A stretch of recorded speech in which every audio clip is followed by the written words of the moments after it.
दूध वाला।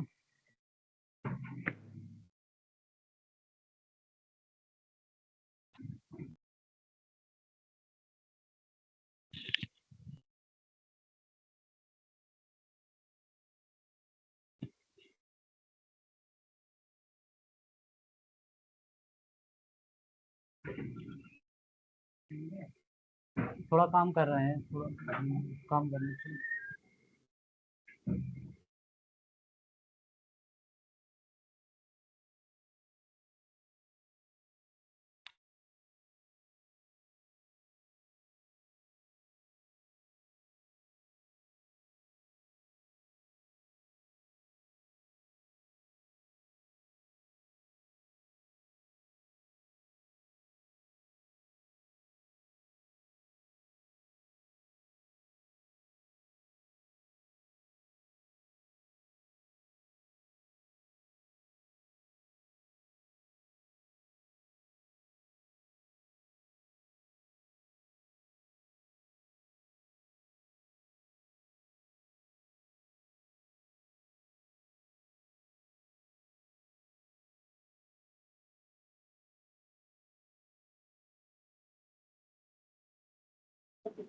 Good evening, everyone.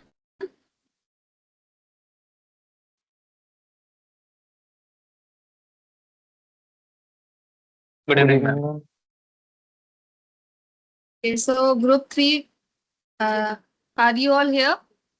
Arijit, Rocky, Nandini, Prasad, Akriti, and Sudarshan. Yes, ma'am. Yes, ma'am. Everyone is here? Yes, ma'am. Okay, so you all can now start the presentation. Yeah, sure, ma'am. So, good evening, everyone. Good evening, ma'am. So, before starting the presentation, I just want to apologize on behalf of my group that we couldn't present our presentation on Friday due to some reasons. So, actually, we have created the METI design too. So, let me share my screen first. Is my screen visible, ma'am? Yes, Piyush. Okay. So, let me show you the demo first, then we'll dive into the code after that.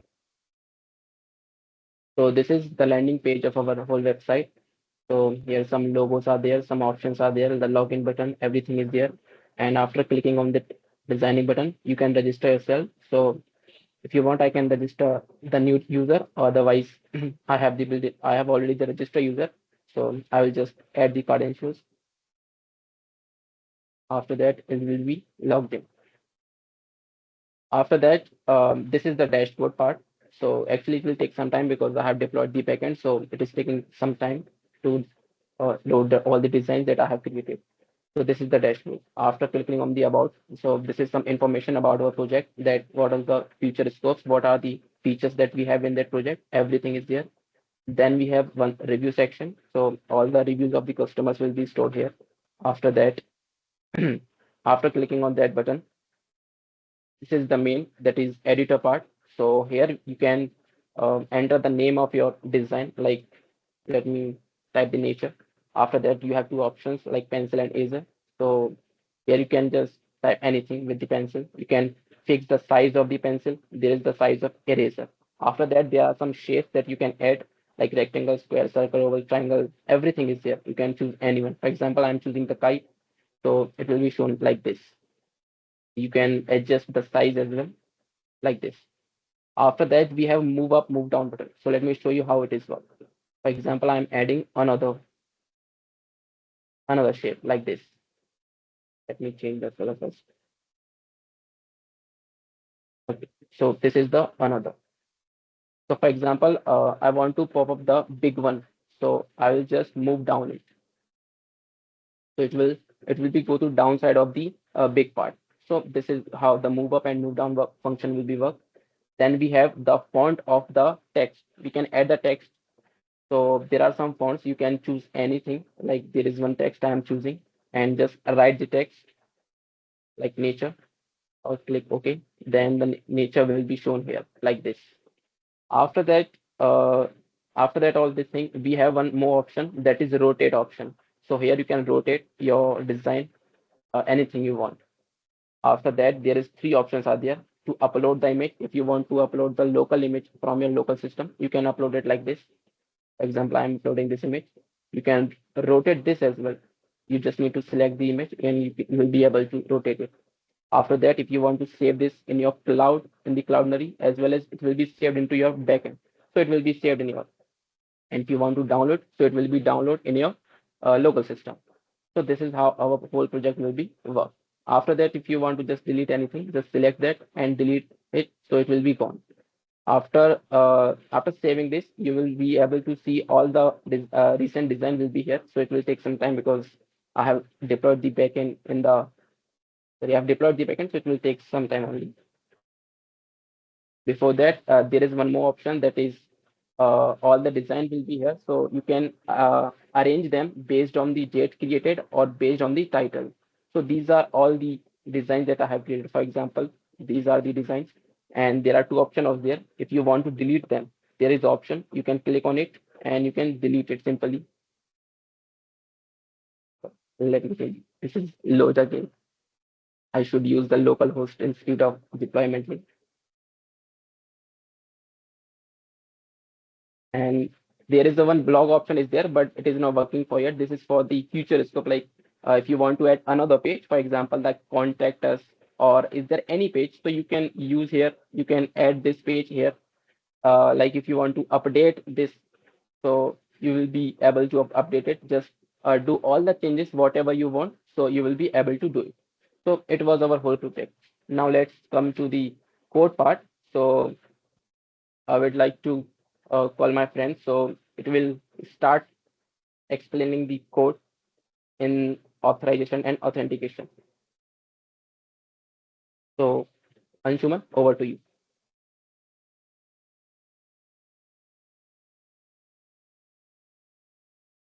Good morning, ma'am. And today I am explaining the code of my authentication part. So let me share my screen, please.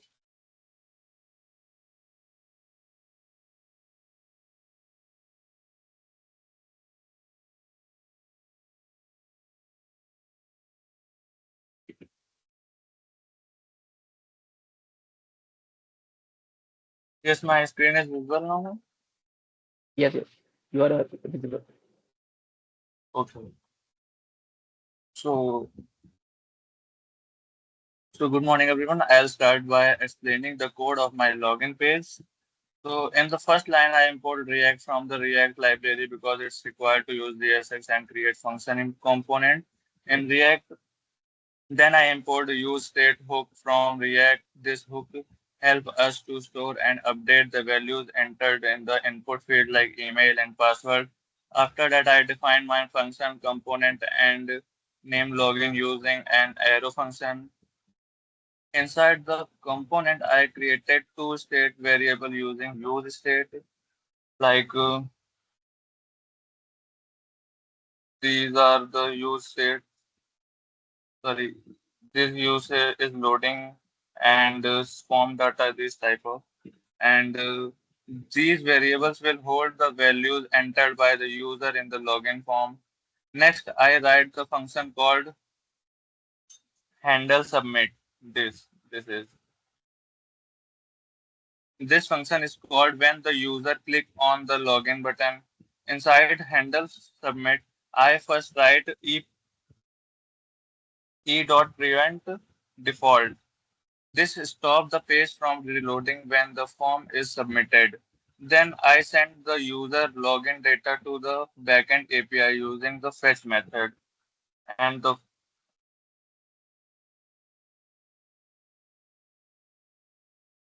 yeah, so and using the fetch method. Here I am using the post method and sending the data the to the backend. Yes, after getting the response from the backend, I convert it into the JSON using dot then response is equal to response.json. So if the login is successful, I can store the authentication token in the local storage, and the local storage set item token data is that is in redirect the user to the After the login, the redirect to the user into dashboard page. If any error occur, y- y- it is given the alert that is invalid email or any password that. Now the JSX returns part. Each, sorry, no, yes. Now each inputs has been on change event that update that state whenever the user types something. For example, on change and on change set email e dot target dot value, and then the submit button is connected to the handle submit function which I have explained in above. And so when we click on the button, our data is sent to the backend. Finally, I export the, this is the whole JSX return function. These buttons we use on click set of buttons which is wrote in the above logic there. And after all this, we have export the login page here. Now we come into the register page. In the first line, I always told in the login page react and use state. Then I define my functional component name register using the arrow function. This is the register component. In this component, I created multiple state variable for storing the form data, like name, set name, use state is empty, and the login state use auth. So password and set. So password is using a use state, which is currently by default false, and form data and set form data is now empty, like username, email, password. You can so see here it is now empty. These states are used to store the name, email, password, and confirm password value entered by the user. After that, I created a function called handle submit. Here is also handle submit, which use and after clicking the sign in sign up button. And it has also e.print default and validation is, if validation form is not there, then it's showing it is not validated, then it's always sign up. And if any error occurs, like you have not using at the rate in the email, it shows a validation error. So this is the registration page, and it is like handle change. If you have not written something in the email or username, it's alert you. If you have wrong password and if you have not entered any password right, it's error and it not sign up. It is the register page. So now the GSX parts are here. I have created form that include input field. Yes, here from here. So in JSX part, I have created a form that include input fields for name, email, password, and confirm password. Each input use on change events.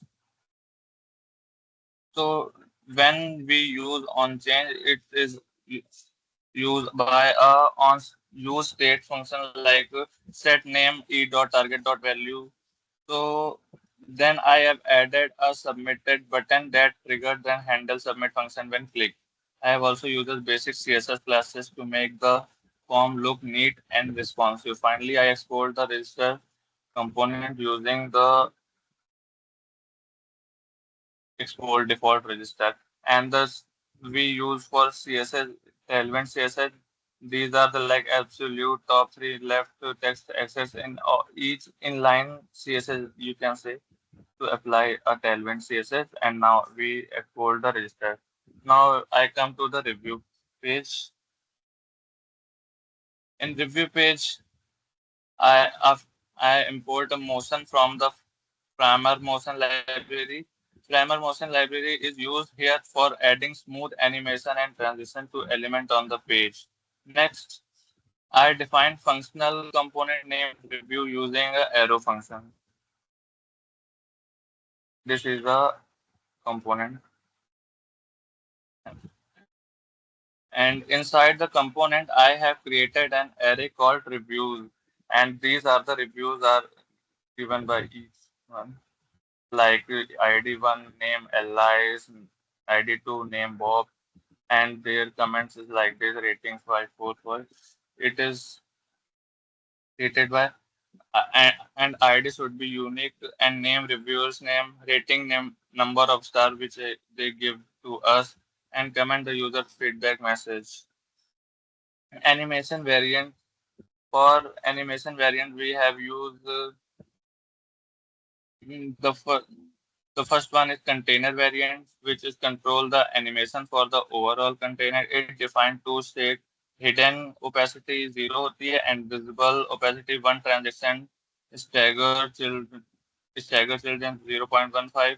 This means the container will first be hidden and then become visible with a slight delay between each child animation. The second one is card variant. This is the card variant where hidden opacity 0 and the y is 20 and visible opacity 1 by 0 and transition is there in between duration 0.5 and ease out. So now we come to the JSX part, which is written. So in JSS part, not here too much. So we talk about the first class name, which is like the CSS part, main edge screen element CSS part, BG gradient we are using for background gradient to to BR from purple black brown to purple 800 via blue means we are using a gradient color in the background. Inside there heading like what our users are saying. It is also a text 4LXL, 4XL, MD, text 5XL, font extra bold, text white. These are the CSS. Now I use motion.div variants. This, this div act as a grid container for all reviews and applies the container animation. Then I use reviews.map review that map function loop through each review object and create a motion div card for it. Each review card is styled with these like BG white, then backdrop blur, MD border white. These are inside each card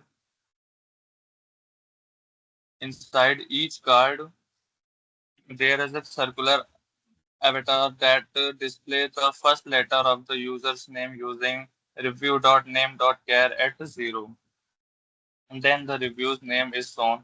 Below that, I display the user's rating as yellow star using.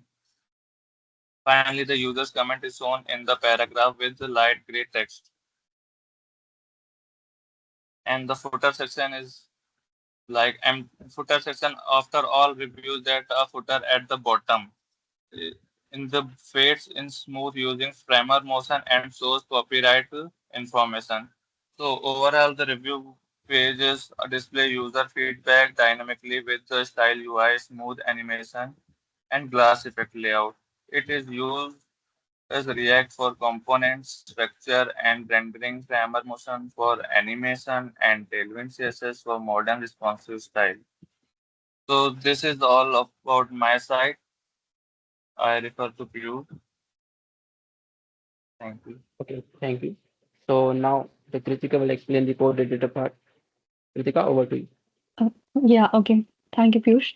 Good evening, ma'am, and everybody who is present here. So I'll now be sharing my part.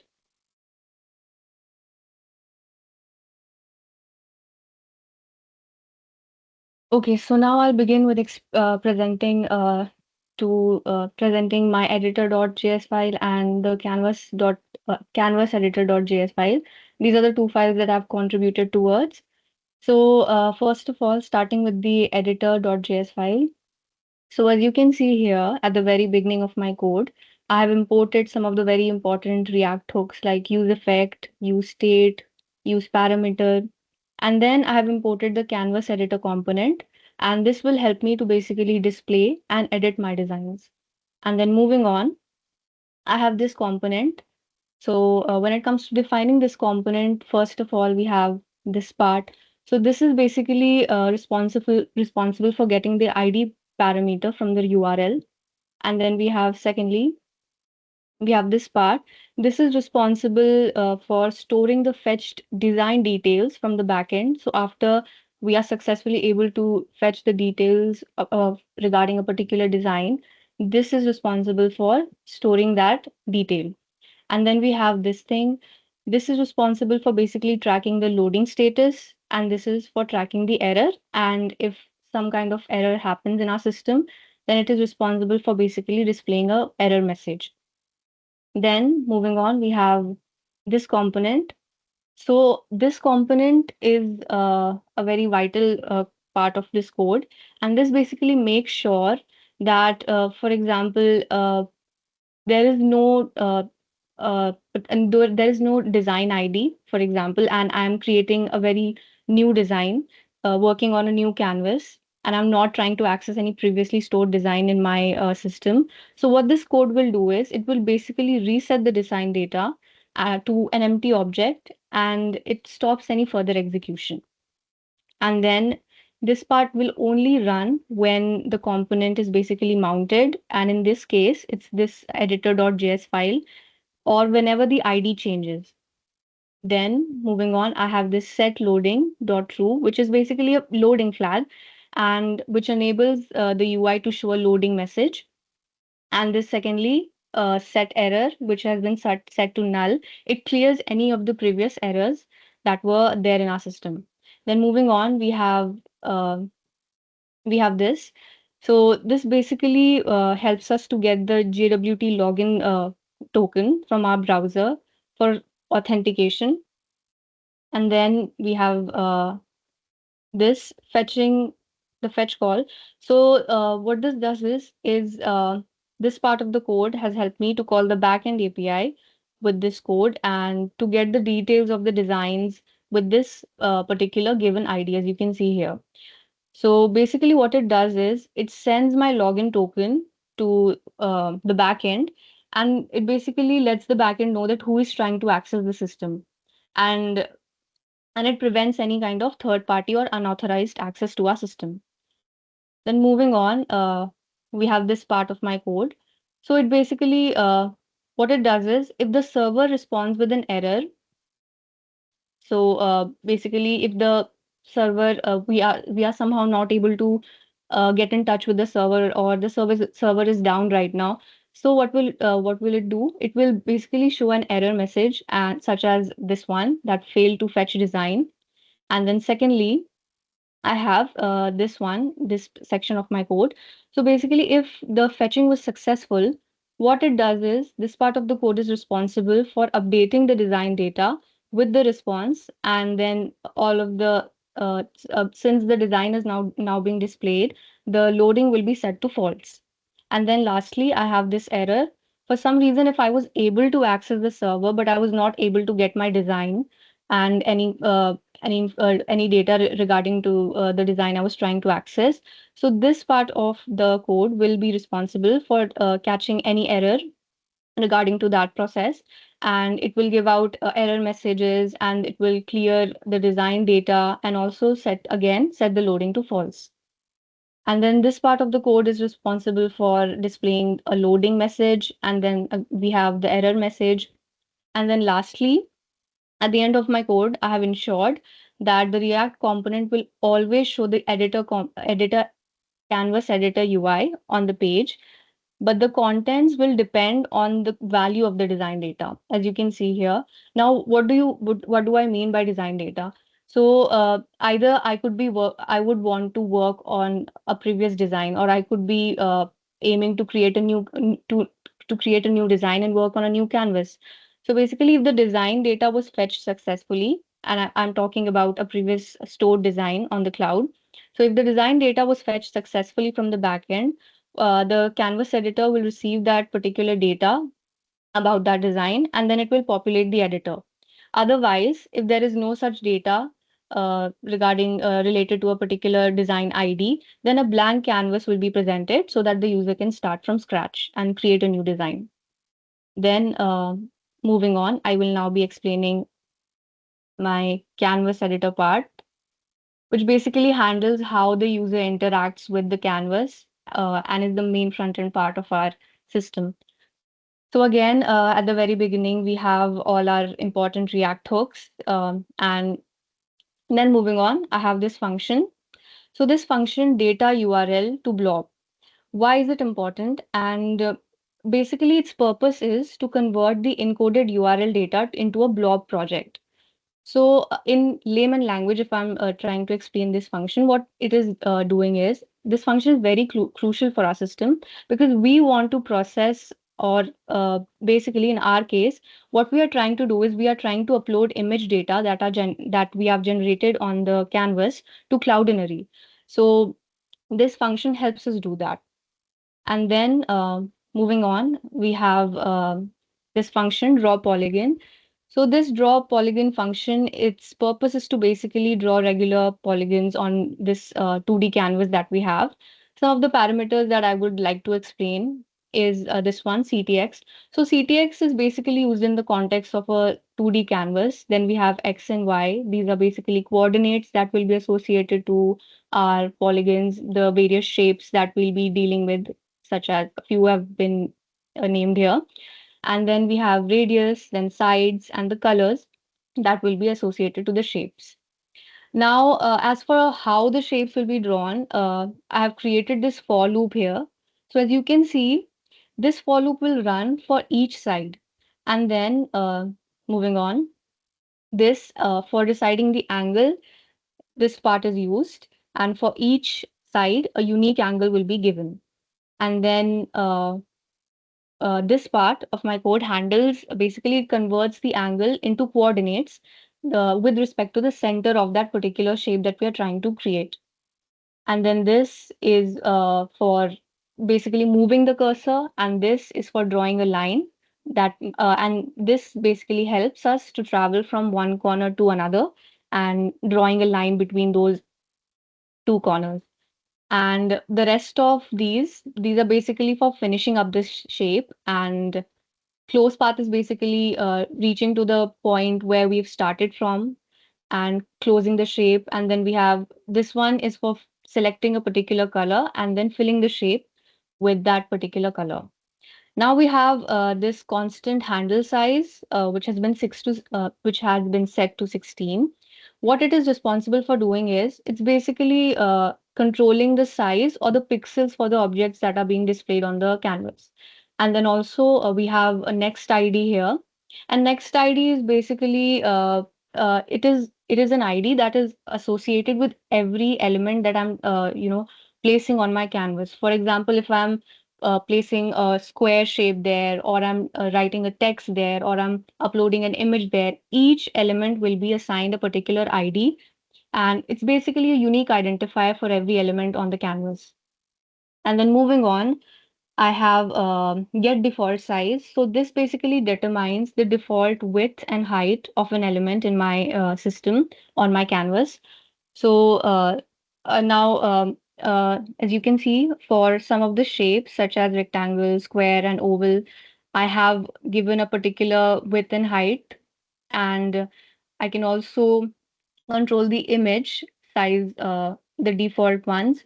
And also for text, we are not only controlling the size of the text, but we are also controlling a particular font. So, and here we have the Arial font, and this introduces a kind of uniformity to the canvas.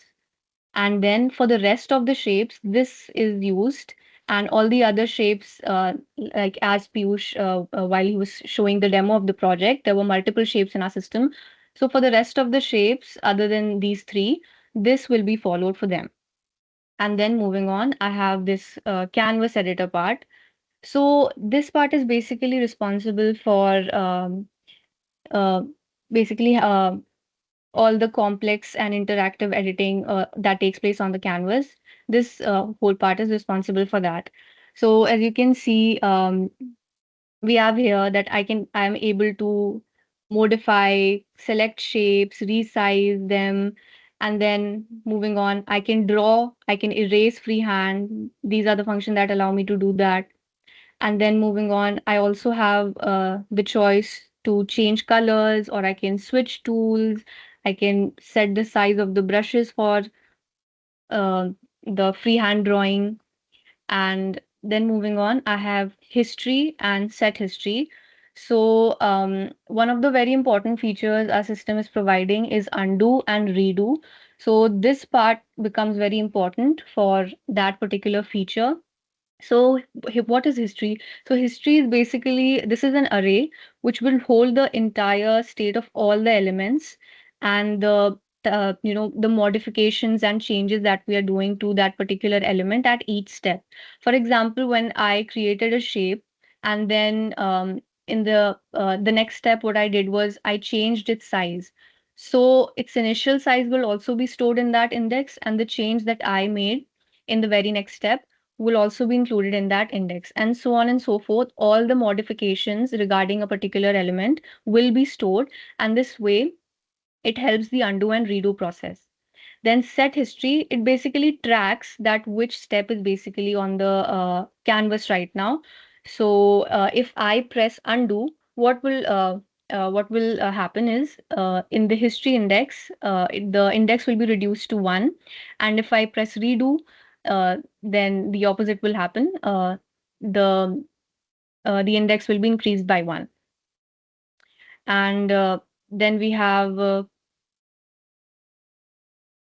so basically this handles the state of our elements.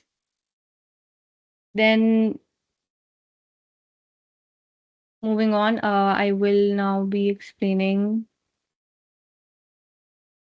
Okay, so for this part, for this elements for each part, so this is basically handling all the images in our that are being uploaded um, from our system locally that we are trying to upload. And then moving on, we have this use effect for this canvas dot current, as you can see the code here.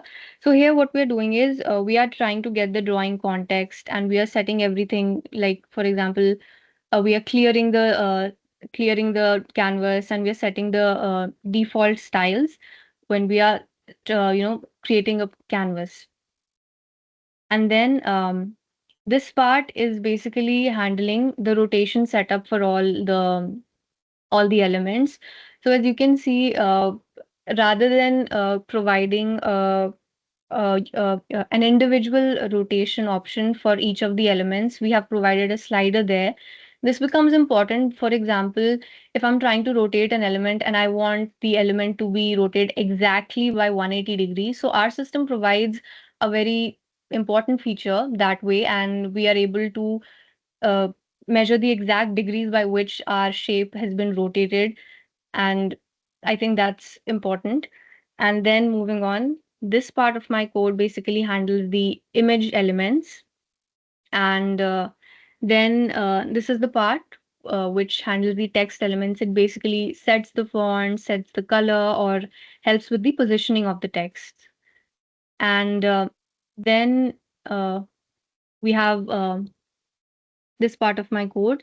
This is for the freehand pencil and drawing and eraser tools that we have provided on our canvas. And then we have this part of the code. This whole part is reserved for the polygons, and it handles all the shapes, the various shapes that we are providing, rectangle, and all the shapes have been mentioned here. It's basically handling all the shapes. And then we have again this is for handling the states of the elements. And then I have the save state here. So basically this particular handler function is basically recording like every new version of the particular current canvas state for the undo and redo feature. So this function will be called whenever an element is changed or modified. So whenever this function is called, it will basically then have an effect on the history index, and either it will be increased or it will be reduced according to the feature that we have selected, that is data undo or redo. And then these are the logic behind the undo and the redo functions. And then moving on, I will like to explain how the handling of the mouse is being done here. So, for example, we have this handler function that is for mouse down. So, this Sorry to basically, interrupt you, Kritika. uh, But yes, you ma'am. guys have 10 more minutes for your presentation. Okay, ma'am, I'll try to keep it short.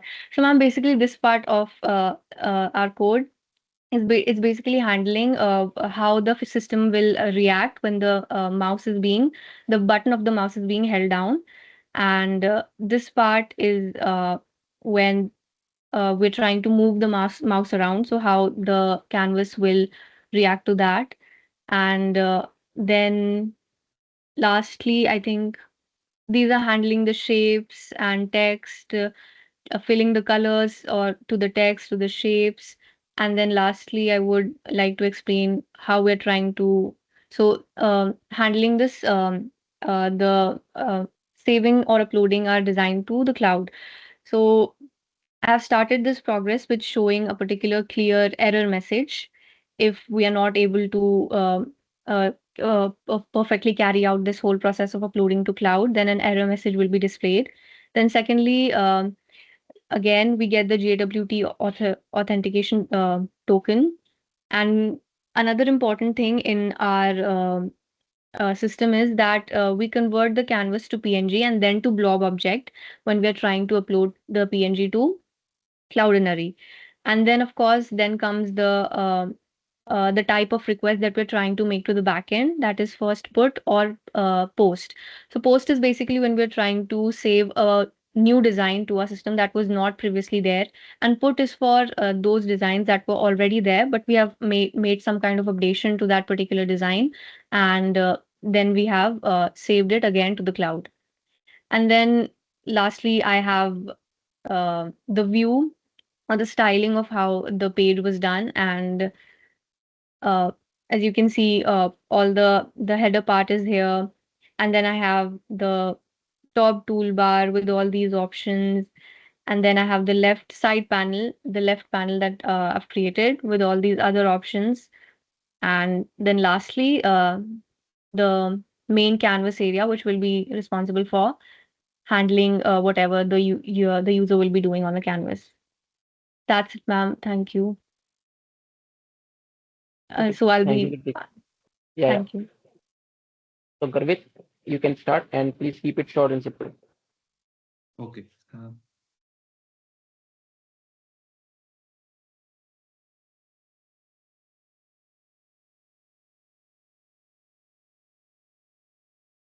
And my screen is visible. Yes, yes, your screen is visible. Yes, Start. Garvit.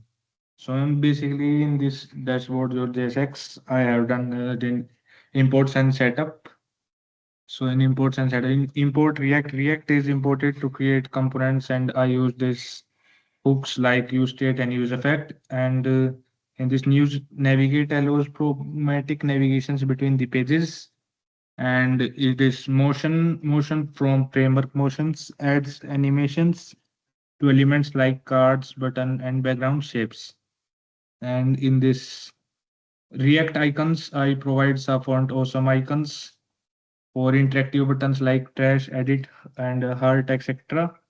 And in links is used to navigate between the routes with full page reloads. And comes to the state management. In this, I have used these constant designs that stores the list of designs project fetched from the backend. And the loading shows a spinner or message while data is being fetched. And the sort by keeps tracking that how the design should be sorted, like in data created or title. And the navigate lets you to redirect user programmatically. And in the token that retrieves the JWT token stored in local storage. Now in fetching the designs use effect, this runs once when the component mounts. Now I comes to the that deleting a design, deleting a function. So in this, it promotes users before deleting a design to prevent the accidental deletion and sends the request to the backend API and filters out the deleted design from the local state to update UI instantly. And it also catches more errors and displays an alert if deletion fails.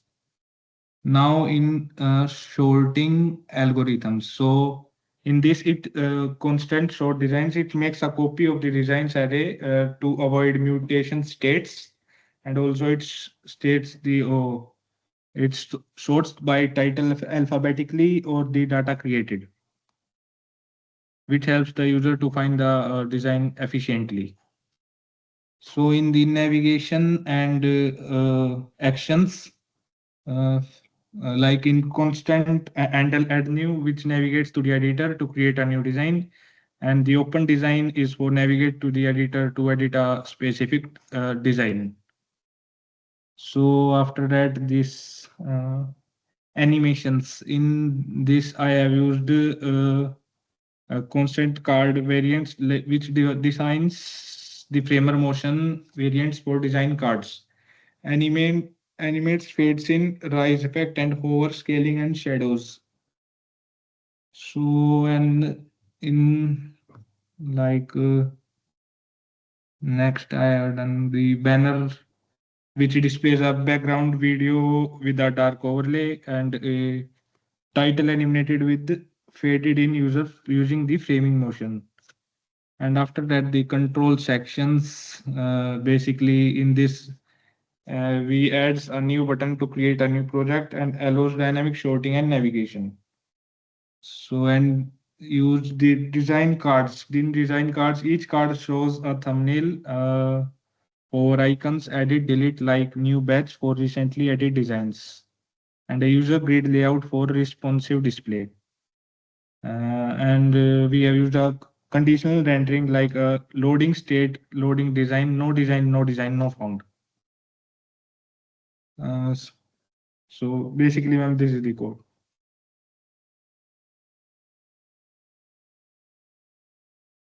Okay, Ganesh. So the rest part of the front end I will explain. Okay.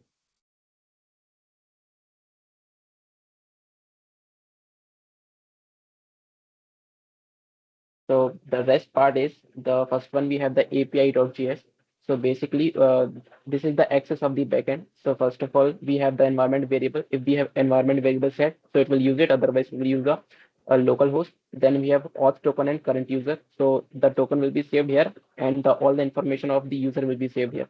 Then we have one token manager functional component. In that component, we have set token, get token, for every information of the token and every information of the user. After that, second, we have API request. So this is the basic model of the all API request, or you can say the URL request.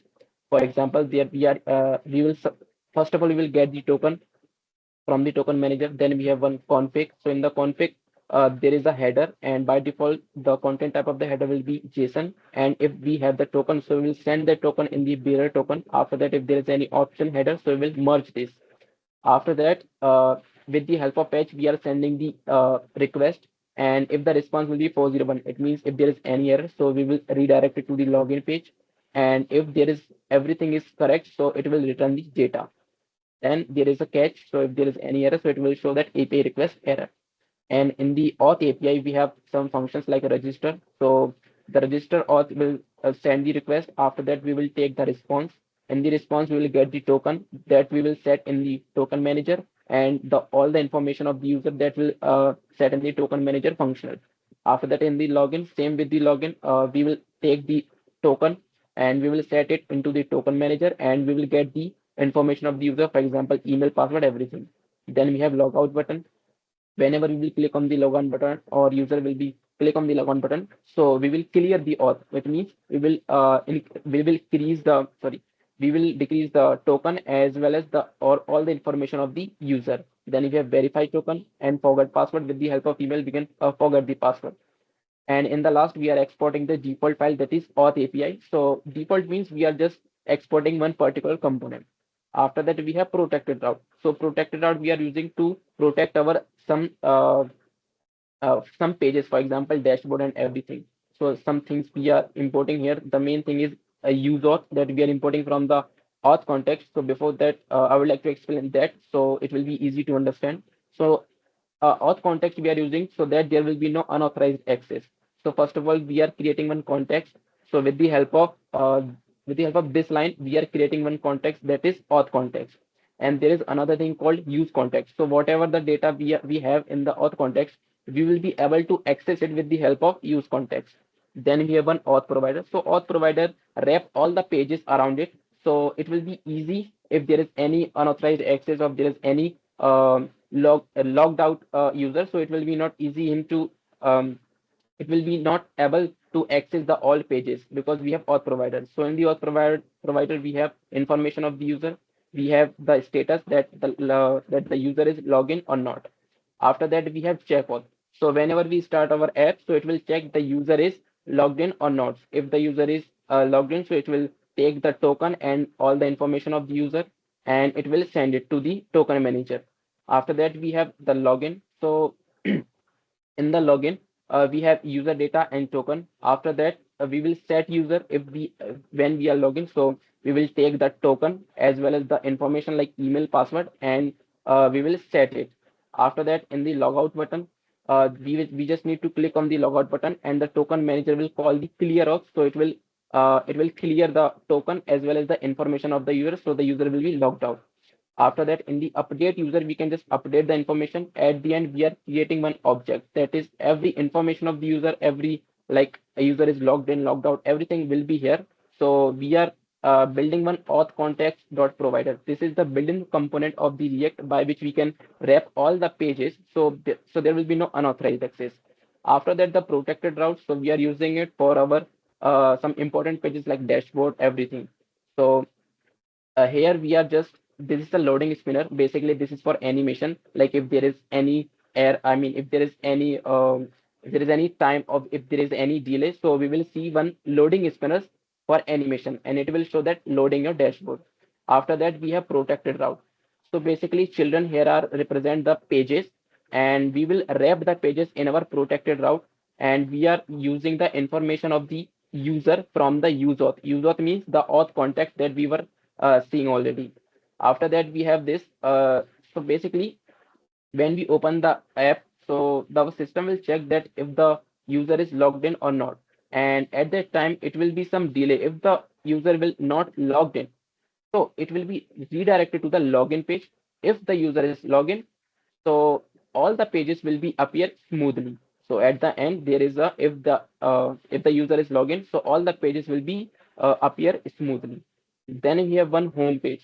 So on the home page, there is only one variant that we are using with the help of motion framer, and there are some icons that we are importing from React icons.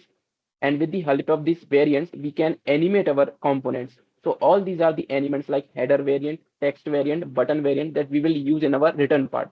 So we'll see. First of all, we have one video background. After that, we have some animation part like 3D blobs that flowing in the background. In the header part, we have one logo that is matchy, and here we are using some CSS properties, some styles. After that, we have some options like about us, our blog, contact us. All these are the options. Then we have one login page. And in the login page, we are using button variant. So button variant means when the button is visible, so the property will be shown differently. When the button is not visible, so some property will be shown differently. This is the use of variant. Then we have one hero section. In the hero section, there are some text, and at the last we have one uh, footer section, and in the middle we have start designing. Whenever the user will click on that, so it will be redirected us to the register page, and in the end we have one footer. Home page is covered. Then we have one about page. So in the about page, there is some information about our project. There is one variant that is about us, and in the written part, this is the code of animation. Then we have one logo that is about Matty, and here we are using the variant that is fed up. Sorry.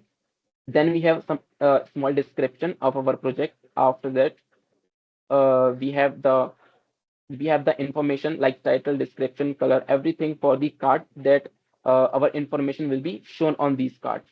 And in the end, there is one mission like some code type of thing we have written at the end of the page. Then we have one button that is try Meti free. Whenever the user will click on that, so it will be redirected to the register page. And at the end, we have one simple footer. And at the end, we have some two important files of the front end, that is app.jsx. So we are importing all the pages here. Then we have some protected routes for sensitive data like dashboard, editor, and else. Then we have some public routes, whoever can access it. Then in the index.js, we are just wrapping our app in the auth provider, so there will be no unauthorized access. So, and in the env file, we are just providing the backend URL for access. So it was the whole front end. And now I would like to call Veer so that he can explain the front end, sorry, backend part. Veer, over to you. Yes. So, good evening, everyone. Good evening, ma'am. So, let Veer, us please be quickly quick. walk. Yes, ma'am. Definitely.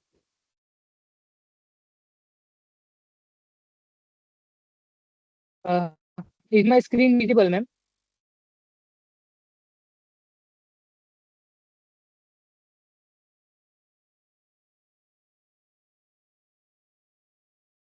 No, it is not visible. It is Is my black screen right visible, now. ma'am?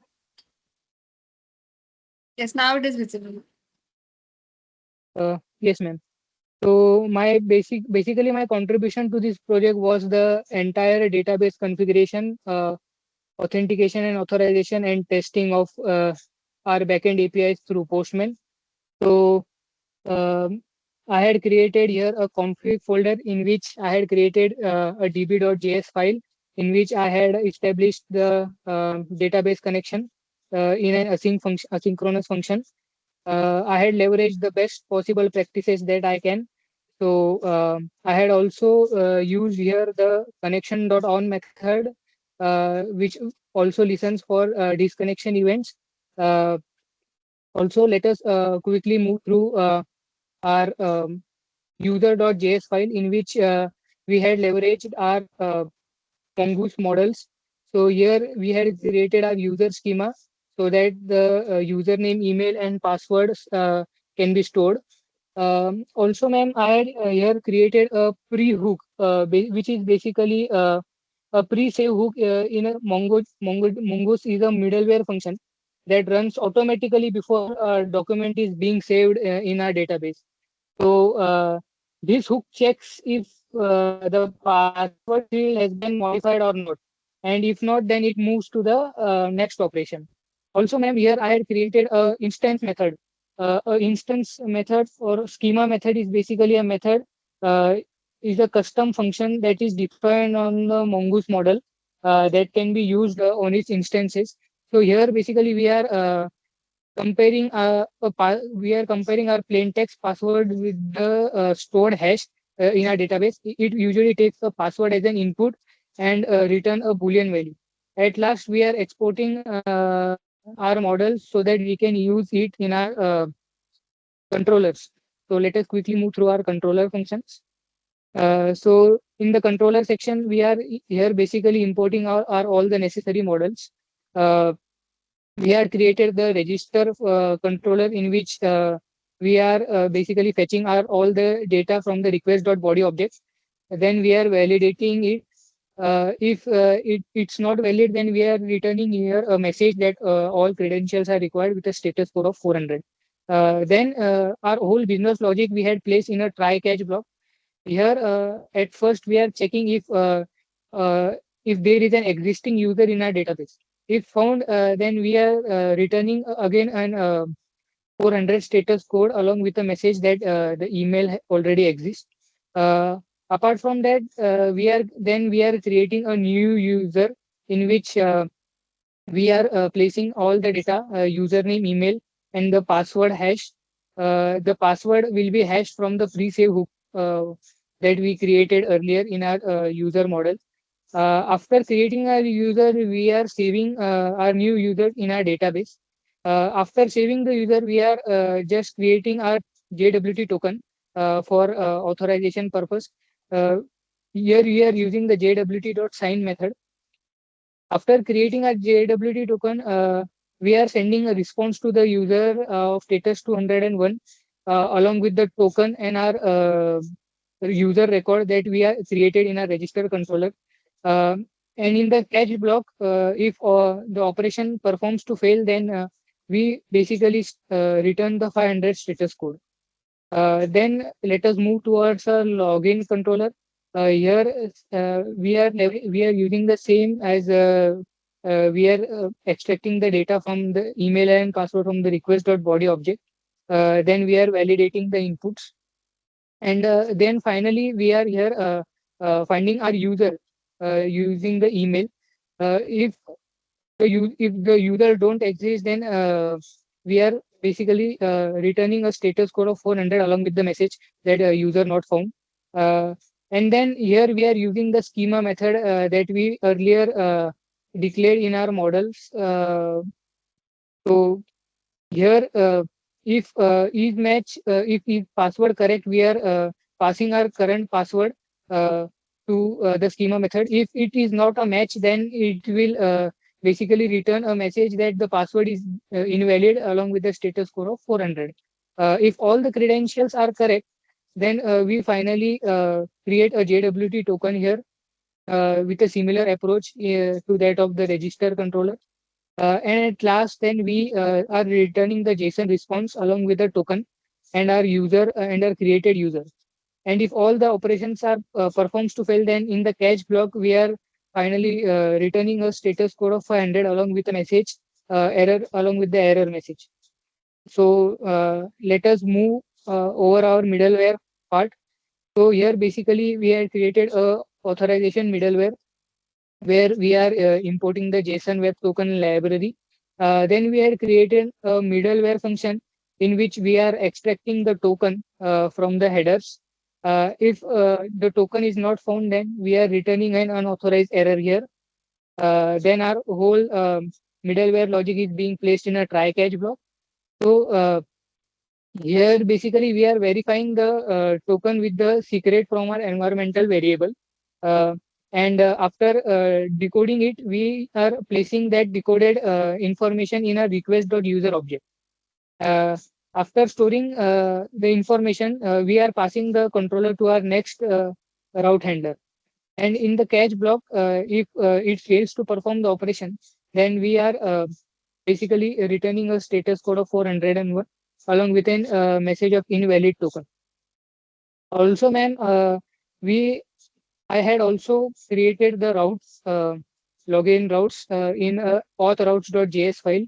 Here, basically, we are importing the Express framework and creating our routes using the express.router function. We are also importing here the register and login controllers and then mounting the register controller using the router.post methods. And then at last, we are exporting this router so that we can use it in our server.js file. So basically, this is our server.js file where we are importing all our necessary packages like express course.env. We are basically here .env.config loads the environmental variable so that we can use that environmental variables throughout our server application. Also, we are here importing our route modules and database connection functions. Uh, Here we created our basic Express app, and we had defined here our middleware functions like the course, which basically enables cross-origin resource sharing to allow the front-end request being handled over the server. And here we are using the express.json middleware for parsing the incoming JSON payloads and data. Also, here we created our API routes for authentication and also the design logic to handle all the data. At last, we here establish our connection and call the connectdb function to basically connect to our database. And at conclusion, in the conclusion part, we have here created a port and an app.listen method to basically start a server on an logical endpoint. Also, ma'am, I had created a entire collection of our APIs being tested through the Postman along with the results. So this is our this is the register API which I had tested along with the results here. As you can see that here username, email, and password is already being stored in a database. So here it is showing that the email already exists. So let us move to the login through the login API. Here, as we can see that I had login through my email and password, and in the response we can see our JWT token along with the user document. And in the create design uh, API here, we can see that we are passing JSON data to the backend like the title, objects, thumbnail, image, etc. And in the response, we can see that the user ID of the user, which the record has been for which the record has been saved, along with the URL of the Cloudinary thumbnail, which is being stored in the Cloudinary at the backend. Uh, Also, here it is a get design method, or we can say. So here we are basically getting all the saved collections of the user of a particular user. Uh, then in the put API here, we can update our data, like if we want to change the title or update it. So as we can see here, I had placed the title in my updated design title here. So as you can see that the title has been updated through the put API. And then finally, there is a delete design API through which we can delete our particular collection using the collection ID. So that's from my side, ma'am. I would like to hand over to Piyush. Thank you. Okay. Thank you, V. Let me just finish, ma'am. It will take 2 minutes only. You can stop sharing.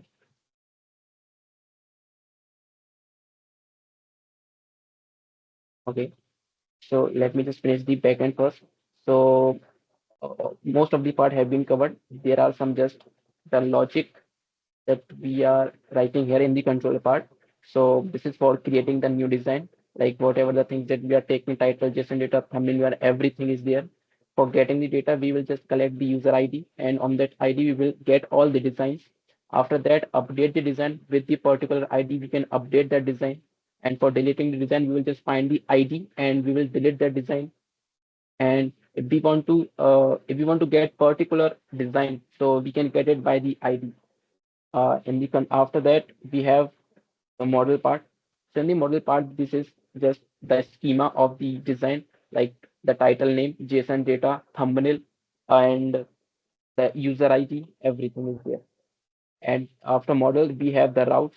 So in the route part, we are just creating the routes for our design, like for getting design particular ID, for posting the design, like creating the design, update the design, and deleting the design. So it was our backend, and whatever the things that we are doing, it will be saved in our MongoDB Atlas. Like for designs, all the designs are here, and for users, all the users will be saved here. So, all the users will be saved here. Then all the design will be saved on the Cloudinary as well. All the design that we have shared, it will be shared on the Cloudinary. So it was from our side. Thank you so much, ma'am.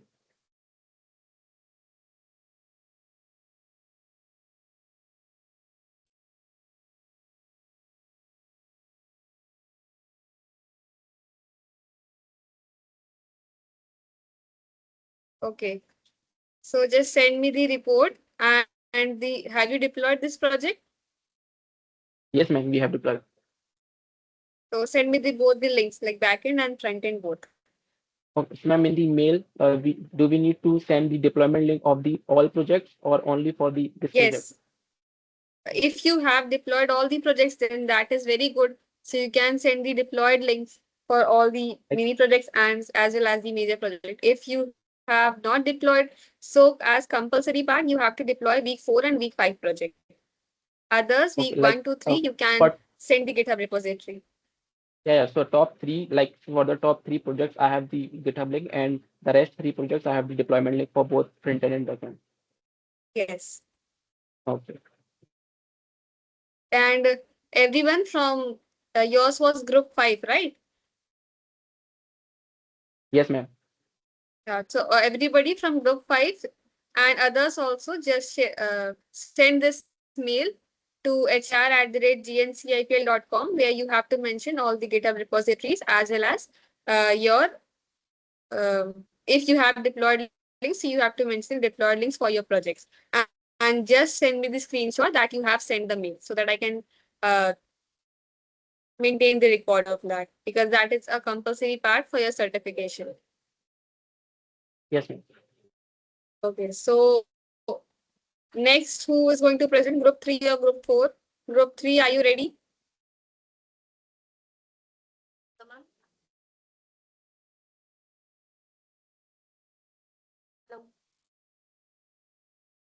Group 3 or group 4? Yes, Tejasvi. Your voice is too low actually.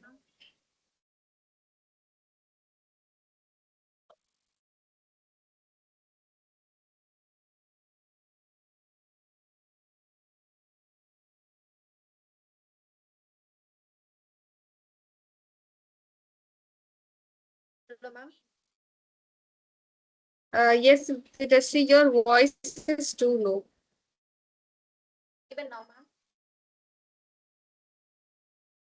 Is it for others also? Yes, ma'am. Hello, ma'am. Yes, now it is clear. Yes, Tejasvi. You are from group 4. Hello. Yes, yeah, now you are audible. No, no. Okay, ma'am. So, uh, we actually worked on Net, Net Connect, ma'am. So, uh, Nikhil, me, Prajwal, Shiv, and Dev worked on this project called Global Connect, which lets users to apply for jobs and connect. So, let me just show you the website first. Then my mates will explain the code part. So, is my screen visible, ma'am? Yes, Tejasvi. Yeah. So this is the interface of the our website. So let's log in with Google. Then there's a few things. So, yeah.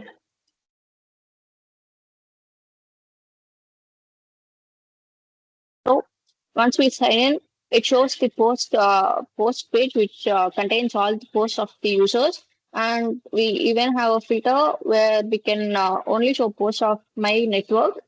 So it shows posts of the people who are on my connection, and we have a profile page which can be customized. Here we can see that we can set a profile page, we can change the name, bio, and we can add skills, and we can even add experience, education, and etc. And we can save the changes. And here we can see all the connections. And in find jobs page, we can see all the jobs available, and in messages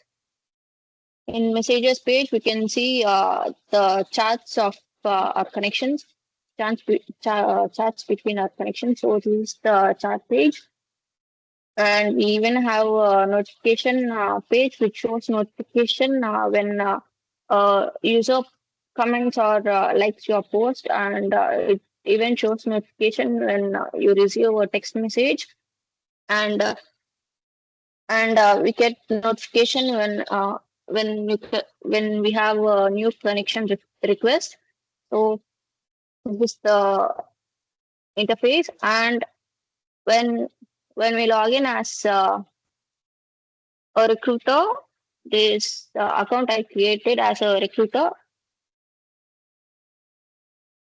Uh, Here we have a additional option to manage jobs, where we can actually connect create new job. Here we can add a job title as senior staff and what was name, something, job description and skills.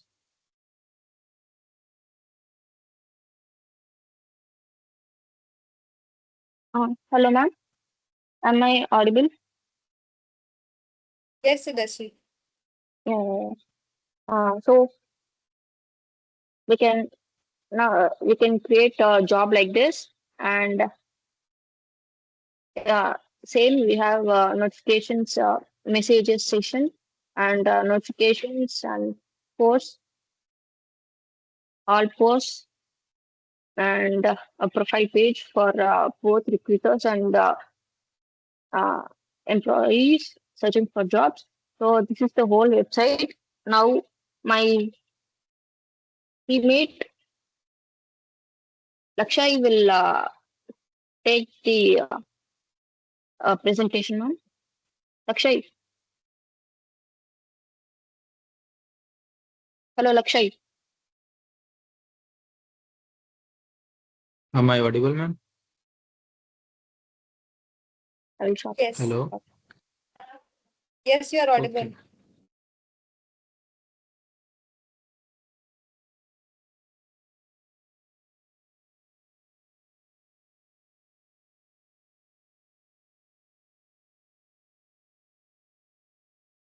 Is my screen visible? Yes, Lakshya. Okay. So, ma'am, I have worked on the pages part. So, this is a feed page in which the user can see uh, all the posts of its connections and all the posts that are already posted, whether it's from their connection or not. And one can post their uh, images or anything. So, this is the React, and this is the fundamental components of like use effect. Use effect is used so that it will show all the data that after the rendering of the page and use state, it is used to store all the data of it. And these are the functions that are imported from the file api.js and create post, like post, import post, etc. And this is a navigate. This is used to navigate between the pages, and the all post section. It will store all the posts and user IDs, connections, content, image, etc. And the URL loading, it is in Boolean state, which is false, that will automatically loads when the page is loaded, and post loading also, and the compose error if any error comes. So this is show all posts. It will also show all the posts automatically. And this is a function called fetch profile. It will uh, fetch all the profile details, user ID and connections. Then there is fetch posts, fetch feed posts. It will fetch all the posts, and these are the both functions and are called here. And there is a create post option is used to create post. It is at the top of the page, and as you can see, there is a placeholder called write something or add an image, and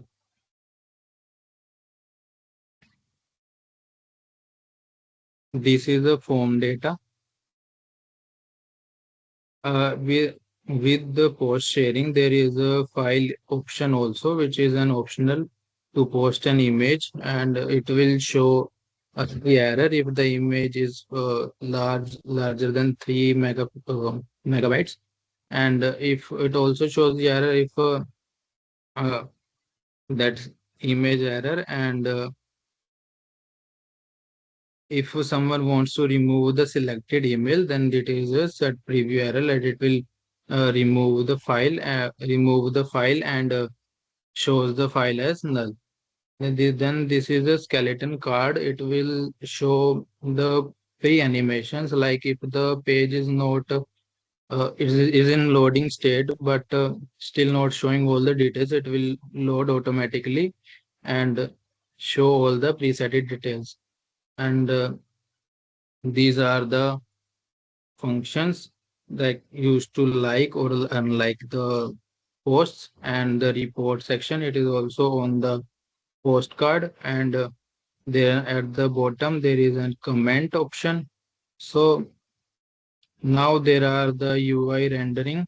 uh, this is a create post section, where is the placeholder like what is on your mind. And if someone wants to add an image, then there is a handle image select to.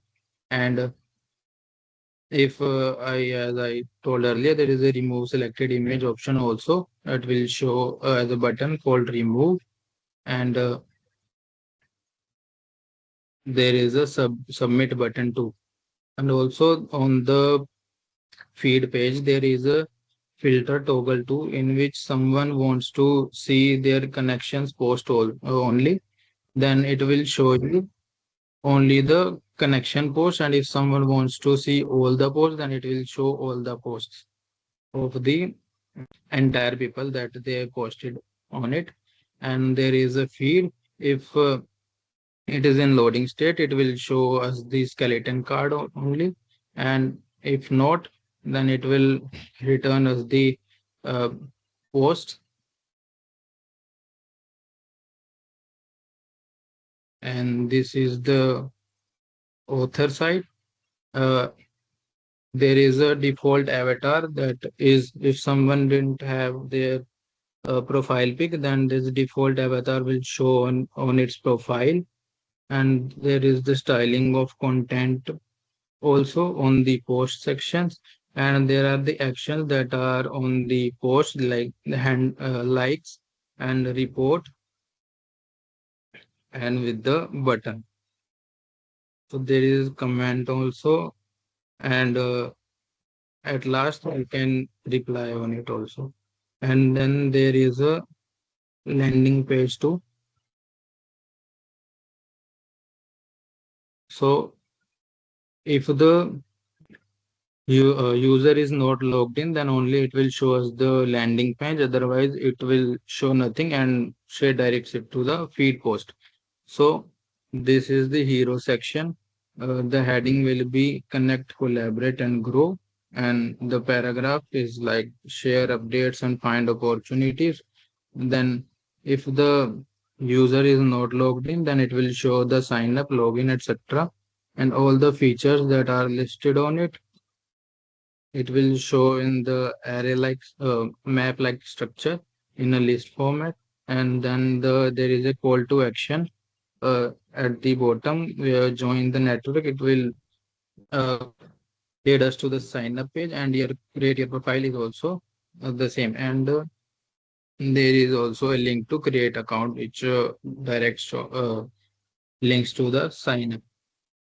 Then, as I said, that there are options to report the posts, and we have created two options. So only a normal user can also report the site, and he also can delete its posts which are reported. And I have added the import exo that will ask the it will use to it is used to HTTP request from the server, and the default function my reported post, and it will uh, store all the posts. And the loading section is on true is in boolean state, which automatically loads. And if there are any errors, then it is the error. Also, it will fetch the user ID from the local storage. And there is an async function uh, which will fetch the posts of all there and check and check the authorization of it. And it will there is a variable called all. It will store all the posts in it, and if the post ID and the reported post is also the same and the count of reports is more than zero, then it will store it in the reported posts. Okay. Then there is a fetch mine handle delete. Then there is a delete function. Also, it will check and authenticate the user, and there is payload ID. If that the same, it will delete through post and the post ID. And if anything goes wrong, if the deletion not happen, then it will show the error to delete. Deletion is failed. Then there is UI rendering. Uh, if the page is in loading state, it will show loading, and otherwise, it will throw the error if something goes wrong. And there is a postcard on the profile, card on the profile, which is titled as my reported post. If the length of the post or amount of the post reports are equals to zero, it shows like you have no reported post, and otherwise it will this is a styling of that card. And it will also show the reports that how many reports are done on this post. And there is a button called delete post. Then the user whose post was uh, reported, he or she can delete its post. Then there is a reported post section. It will give the rights to the admin only to delete or to check all the reported posts on the web page, and he can delete all the posts of the user if it is reported. Uh, the same I added the HTTPs, and these are posts. For use state is to store all the data, and then loading is on true. If error happens, then it is error. And there is a fetch reported. It will fetch all the reported posts that are on their uh, database. Well, if there are no any, then if there is any error, then it will show failed to load reported posts.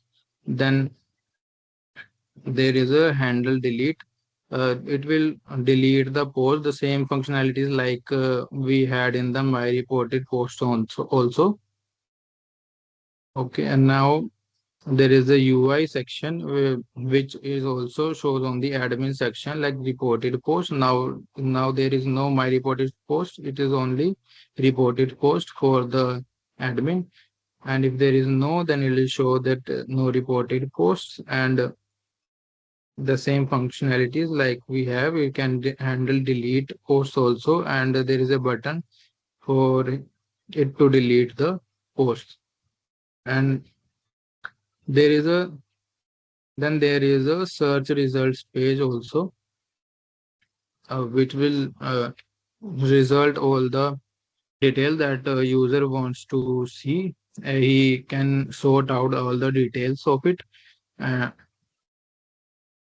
the Axios for HTTP requests, and the location for checking the same URL, say for checking the same URL functionality. And the navigate function is to navigate between the uh, pages. And this is the backend code. It will show, it will send all the details of the uh, query. Uh, then there is the initial query will be stored here, and there is a set query, search type, sort by, all are initiated. In search type, there are the options called to search users, posts, or jobs. Uh, also, and for user, there are section for to uh, switch between roles of the user like job seeker, or you want to search in the employer also. Then there are the fetch result section. And it will sort there is a function called sort, and it will sort all the details in the form of users and roles.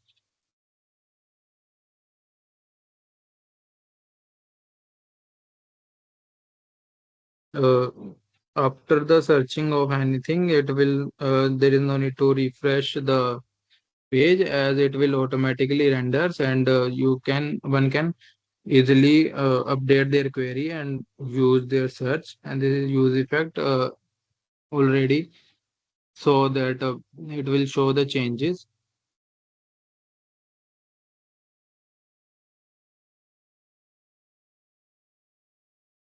So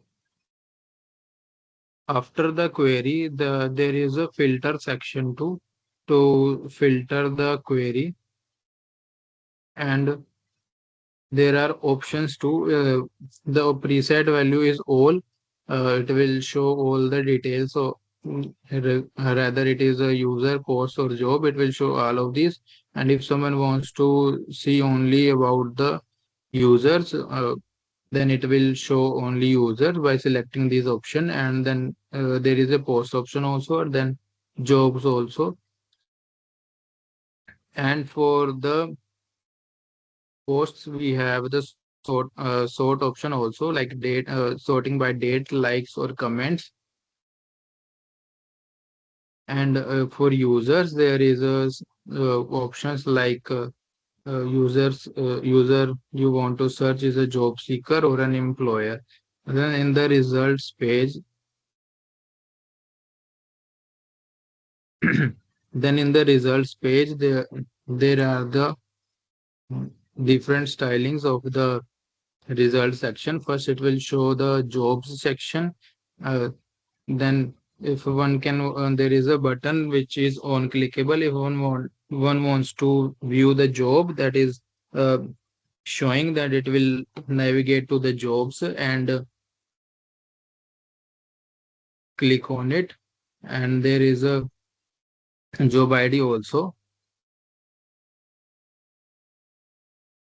So this is a dot set item. It will, if someone wants, if someone, there is a apply button also. If someone has applied on it, and it will show us the applied option. Uh, After clicking, it will show us like applying, and then it will redirect it to applied. Then there is a post section. It will show all the posts, likes, and comments, etc., that are there on the post. And in the option, there was a users option too, and these users, we can search by users too, and we can view the profile of the user as it is from uh, by clicking on it. And this navigate function is used to redirect us to the user's page, and it will show us his profile.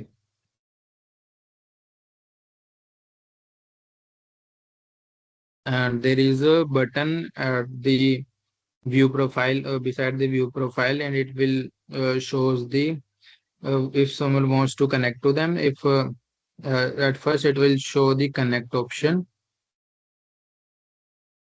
Okay, if we click on it, it will show the connecting. Then then request send. It will then it will show the request sent if someone sends the request. So this was all from my side, and I will ask Prajwal to show us after the parts.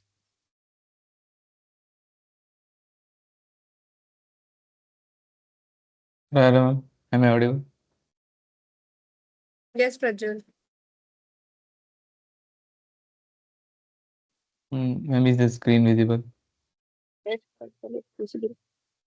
So I'm going to explain about the jobs and the component folders part of my project. So this is the applicant list.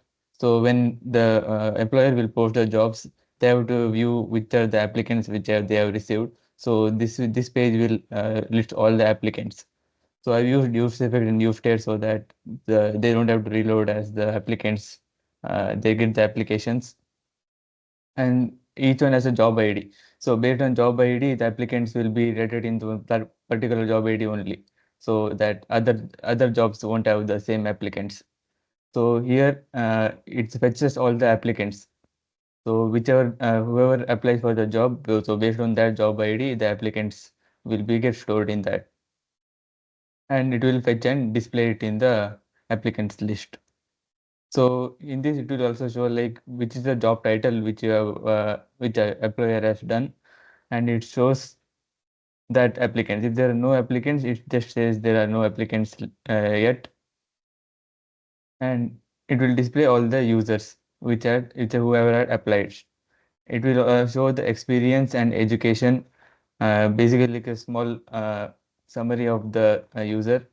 And if they uploaded the resume, the employers can view that resume.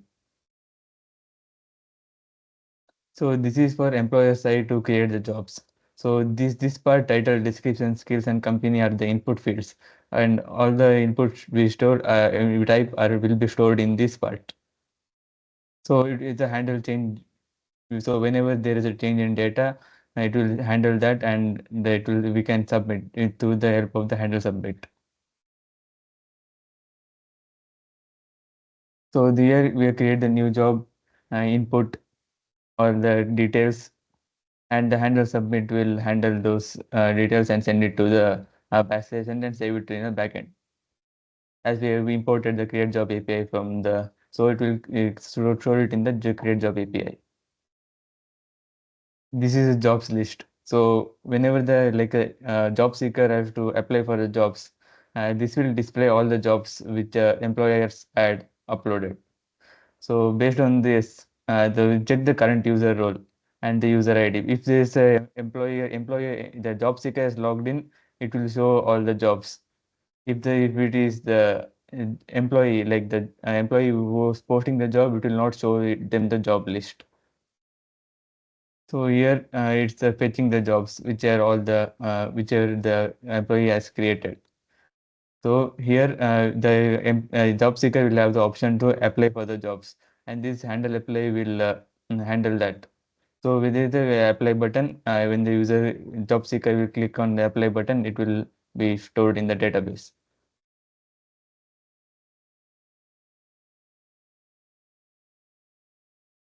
And also if the employee which have posted the job in their profile part, if they can click on the jobs that they have created. If they have not created any jobs, it will say no job posted yet, and they can also view the applicants which are applied to the jobs. This is the user profile. This user profile shows the profile of the other users. So when we search like the search option and you click on any user, it has to display the profile of that user. This page handles that. So it will get the ID of the user and the profile and the set the users. And if we have, there is a two options, like to connect with the user or message with the user. To message the user, first we have to connect with the user, only then we can message that user. So here it fetches all the data about the users, like the profile, like their name, their education, their skills, everything. It will fetch the data and it will display. So handle connect if a handle in the connections. So we can click on connect, and the connection request will be sent to the other user, and other users can accept or deny that request. This is basically just the UI component, just displaying the name, role, the amount of connections and their skills, and if they have applied to any jobs, it will show what jobs they had applied to. And yes, this is connected. If a user is connected, it will say the user is connected, and if the request is sent, it will say the request sent option, and send message option will create an inbox so they can message the other users. This is about part the bio skills, experience, education. So in the profile form, if I am the logged in user, if I have to change any details of about me, like the name, bio, skills, experience, etc., we can change in this. So it will fetch the current logged in user's profile, and it will take the inputs so that whatever we change will get applied in the database. So here the handle change will be, it handle the change. So we can change the profile picture, add new skills or remove experience or make any changes to our skills, experience, education. And then when we save the profile, it will update everything, all the details in the database.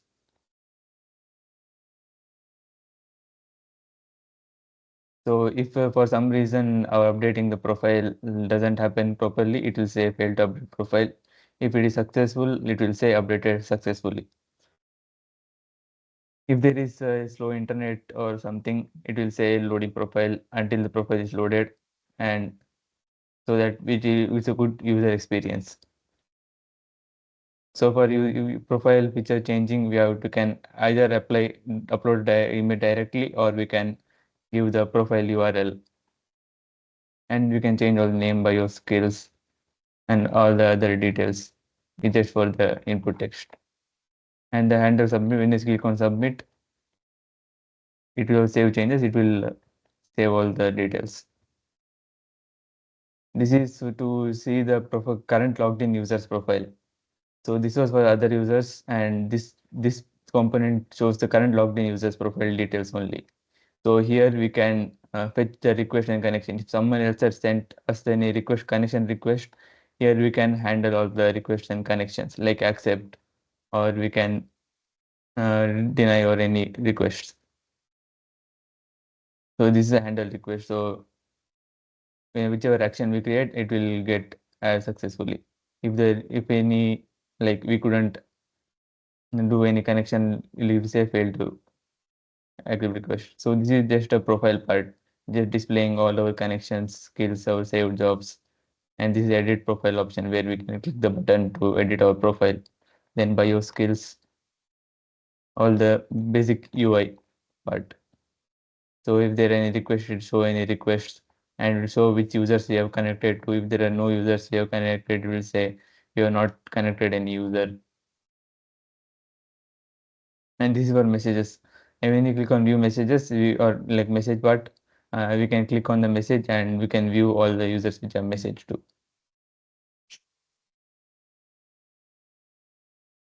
So this is for the chat part. So we are importing a chat page here so that we can display, like this is the main component, like we can display all the chat we had with the users. So we can see connections. So based on only connected data, we can show all the users we can message to. So it will filter all the connected users and it will show us the chat with those people. And it will load the messages from which we have connected, and there we can send the messages. So the sending message part will be handled here. So all the conversations will be stored in this messages list. So whenever user will send a request or like send message or receive any messages, this will handle that, like the inbox. It will display all the users and all the last messages count when when the timestamp. It will display like all handles the messages. This is like basic chat page. Like is the main chat page where actual socket request and Axios connections will take place. So here we can handle all like the scrolling, like user the fetch users, and all the fetching the messages here. So when if the user sent any messages, it will display all the messages here. And yeah, using socket.io, the uh, conversation will take place in real time. And we can handle sending the messages or receiving any messages. This will show which user you are chatting with. And if they have not messaged anyone, if it's the first time you're messaging that user, it will say no messages yet, so that we can start the conversation. So here is the input box where can type in the message to send. Once the message gets sent, it will get stored in the database. That's all from my side now. Now, Nikhil will continue with the rest of the sections. Nikhil, go. Hello, Nikhil. Yes, let me share my screen. Explain the menu part. Yeah. Mm.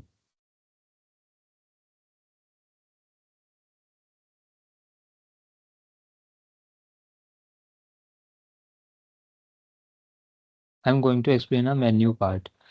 First, we have a sign up page. For sign up, we are importing register user Google login, get profile from API file.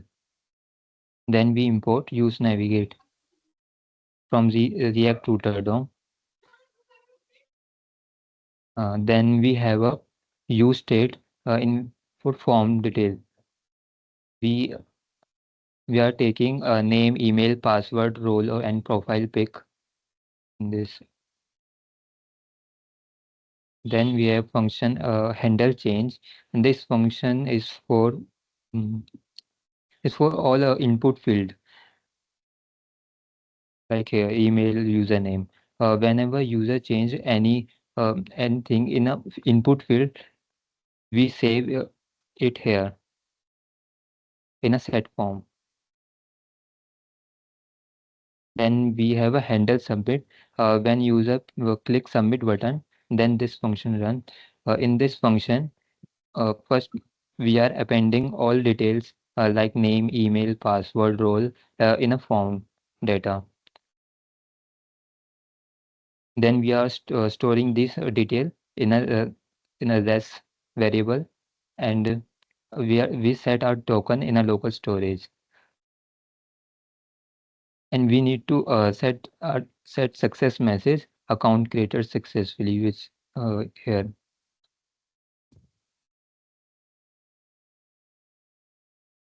After sign up, we need to fetch a user profile. We are using get profile function, which we import from API. From this function, we are taking a user role and user ID, and we set both in a local storage. Then we need to navigate to profile page.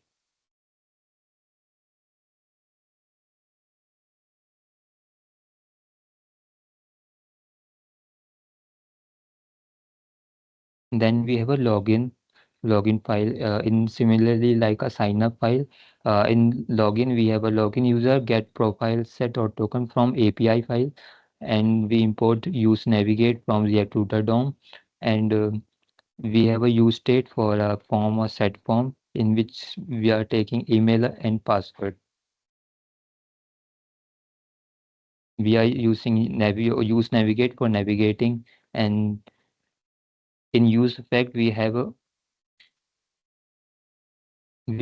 are taking a tokens and store that in token variable. Then we are checking for token.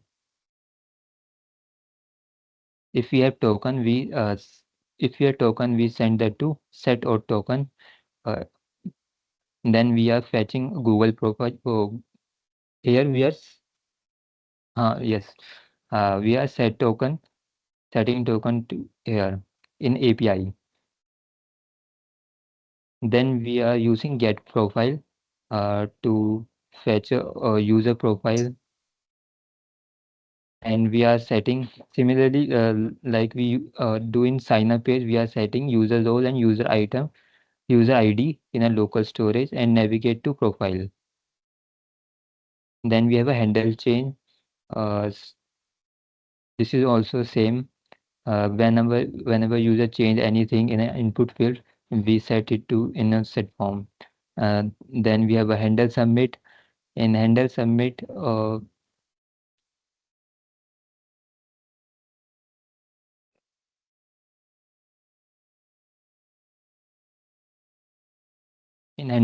first we need to store our data in a token, and then we transfer it to set or token, and then we are again taking a profile and taking a user role and user ID and set it in local storage and move it to navigate to profile. For Google login, we are using API for that. Next, we have a navbar file. In navbar file, we have a link use navigate, which we are importing from React router DOM, and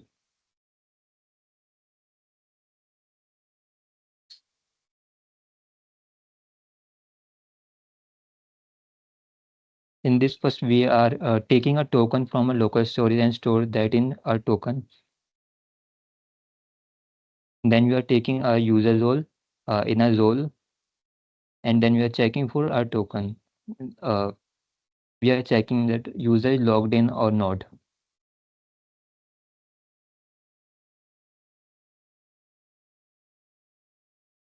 In handle logout, whenever when user click logout, first we are clearing all local storage, and then we set is logged into false, and then we navigate user to a login page. For search bar, we have a handle search. Whenever user give any search query,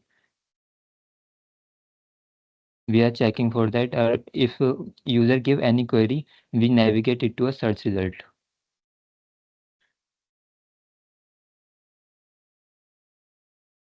In this we are checking user is logged in or not. If user is logged in, then only we show him a search bar.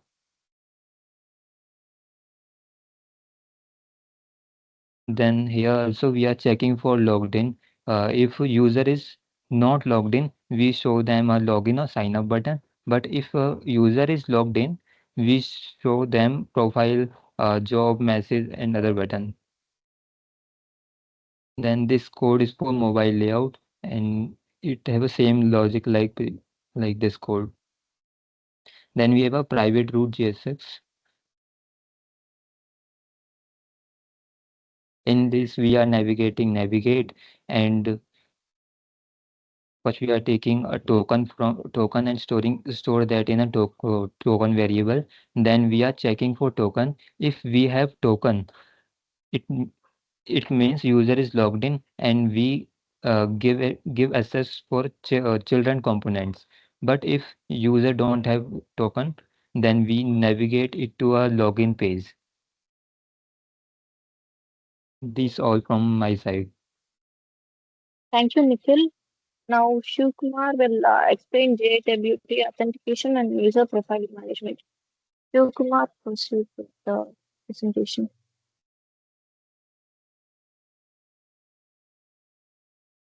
Shiv, Hello everyone. Ma'am, is my screen visible, ma'am? Shiv, your voice is low. Yes.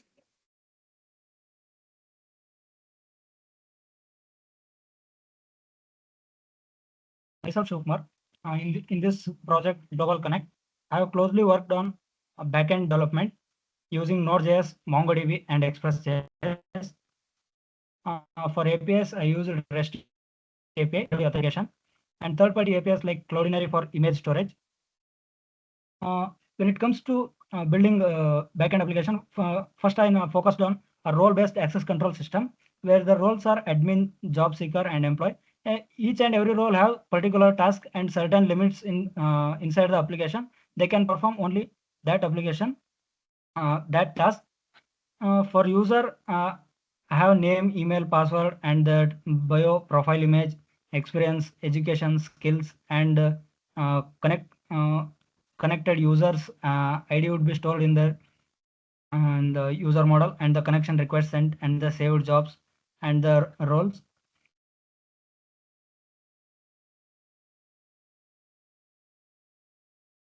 In the auth controller, I make sure that registration and login.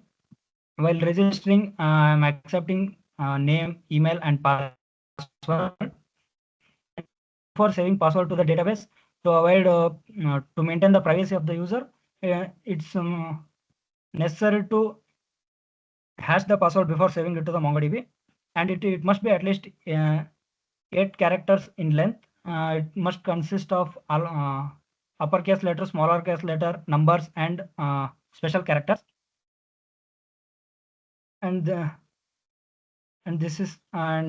also have the middleware for authentication, where it is verifying the token while logging and also checking the roles before permitting user to perform certain tasks inside the application. And the roles are like register and login, and also have the login with Google if it fails, and I also have the fallback route. And the next part is user controller. In user controller, I built a right code for updating the profile and getting the profile with all the information. In updating profile, user can add their profile image and change the bio and their skills and all. And also included get user by ID, and anyone can search profile of the another user. And also created user connection controller, where one user can send connection request to the another user, and the guy who uh, received the request, they can accept the connection or they can reject the connection request. And also it is it we can list all the connection request came to particular user, and also the pending request which have been neither rejected nor accepted. And also implemented the search user by searching feature endpoint, where user can search for any user by the name, or they can search the jobs or any posts with the help of the search user by name search controller.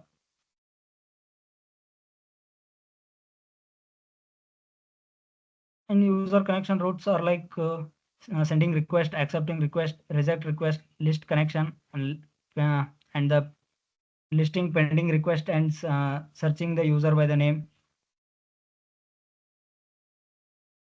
And I implemented for sign in with Google, and this is the logic for it. And it once the login is successful, and it stores the JWT token in the local storage. Through that, a user can continue the working. And also the another service like socket service for messaging, chatting between the two users. And also the utilities like for Cloudinary, as I mentioned earlier, third-party API for image storage. I used Cloudinary for uploading the images and storing there. And also have the token generation, and it is only valid for 7 days. After 7 days, I need to re-login once again. Otherwise, it will not allow me to open the website directly.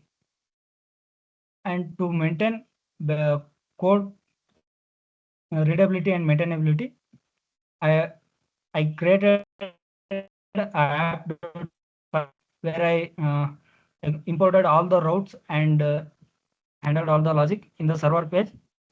I kept it simple and clean. So initialized the socket and connected the database and just run it. And this is my part.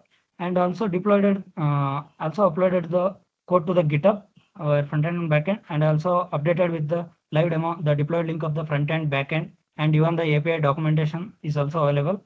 I have did each and every endpoint has been tested by me and my another team member particularly, and also have the documentation and deployed link. Anyone can access it through the link. For authentication, we have register and login, where you can see clearly that the URL of the register page and the body, what are the required name, email, password, and even here is the response, and what are all the response it has sent once the registration is successful, and at the end it sends the token for further tasks. And I have the message and chatting, where to chat we need the authentication token for that user, logged in user, and the receiver ID. And that's my part. The next part is going to be continued by Thank you, Divyanshu. Shivkumar. Divyan should continue, present the post jobs and feeds part. Hello everyone. I'm audible, ma'am? Yes, you are audible. Yes, Thank you. Divyanshu, you are audible. Please be quick, Divyanshu. Okay, ma'am. Hi everyone. Now I have explained the some backend part of our project. uh, like post and user and feed. Let's move on post. This is the create post.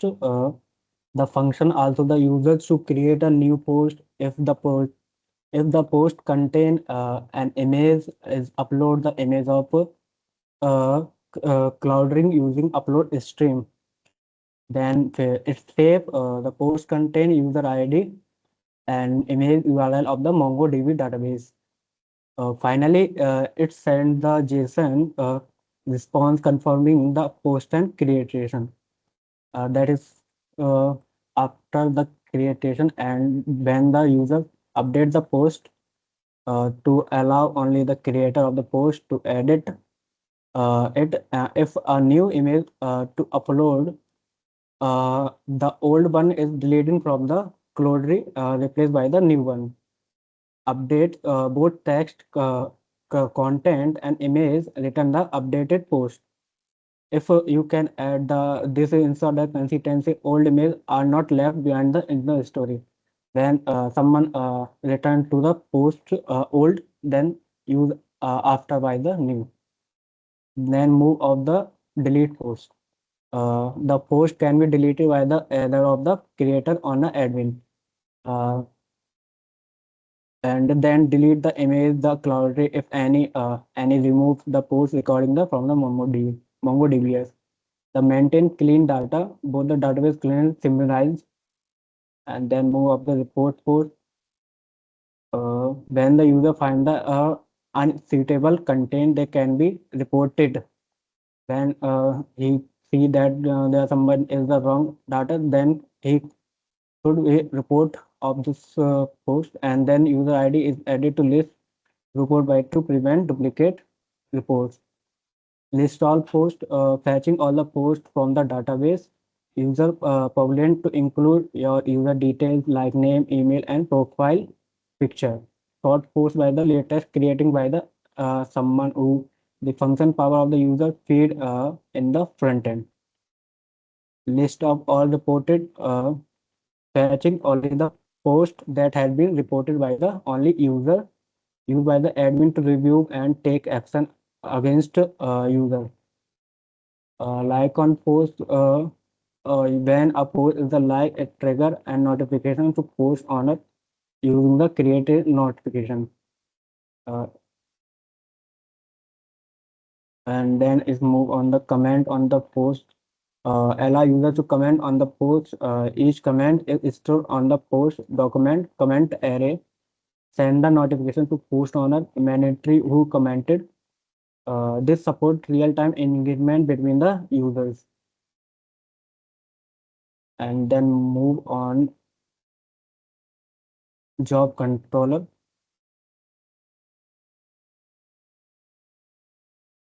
And then employee post. Uh, this function allow the employee to create our post a new job.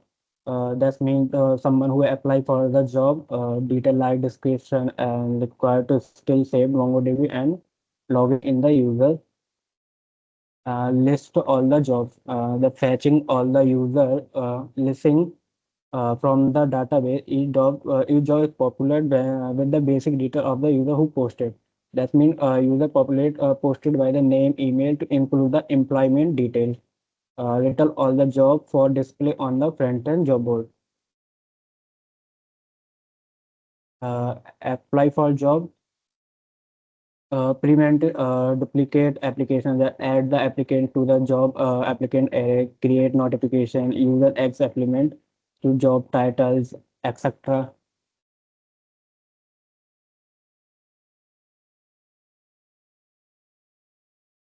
And now move for the feed control.